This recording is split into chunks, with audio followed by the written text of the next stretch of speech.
Welcome back to Tales from the Vale. Tonight's story is a special one for the holiday season, a tale of love, loss, and a Christmas miracle that defies explanation. It's called Letters to the Dead. Every year, in the quiet, snow-covered town of Northwood, a peculiar tradition took place. It wasn't about festive markets or grand light displays. It was about a single, solitary mailbox, painted a somber gray, that appeared on the edge of the old cemetery just after Thanksgiving. The townsfolk called it the post box to the departed. It started with a grieving widow named Alara, who lost her husband, a postman named Arthur, in a winter storm years ago. That first Christmas without him was unbearable.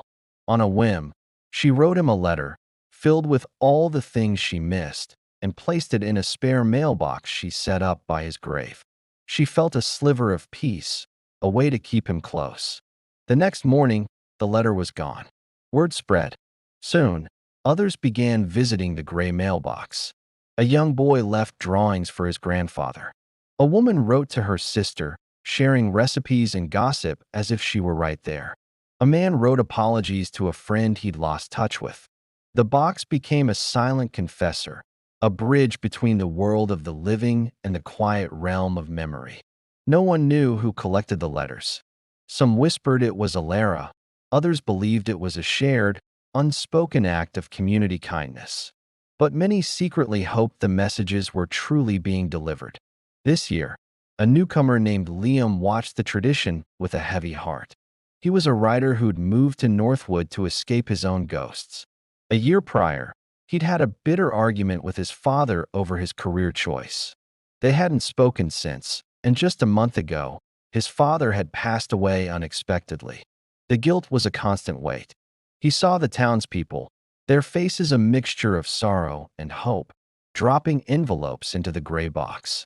He thought it was a foolish, sentimental ritual. How could a letter to the dead possibly change anything? Yet, as Christmas Eve approached, the weight on his chest grew heavier. He found himself walking through the falling snow toward the cemetery, a sealed envelope clutched in his hand. Inside was the letter he'd rewritten a dozen times. It wasn't an apology, not exactly. It was a conversation. He wrote about his small successes, his struggles, the way the snow in Northwood reminded him of their last family trip. He wrote about the book he was finally finishing, the one his father had called a pipe dream. He ended it simply. "I wish you could read it, Dad. I wish I could hear what you think." With a deep breath, he dropped the letter into the cold, metal slot. He felt a tear freeze on his cheek, a strange sense of release washing over him. Christmas morning, Liam woke to a quiet house. He made coffee and sat by the window, watching the snow fall. His gaze fell upon a small, neatly wrapped package by his front door. There was no name, no return address. Confused, he brought it inside. His heart pounded as he tore away the paper. It was a book, an old, leather-bound copy of his father's favorite novel.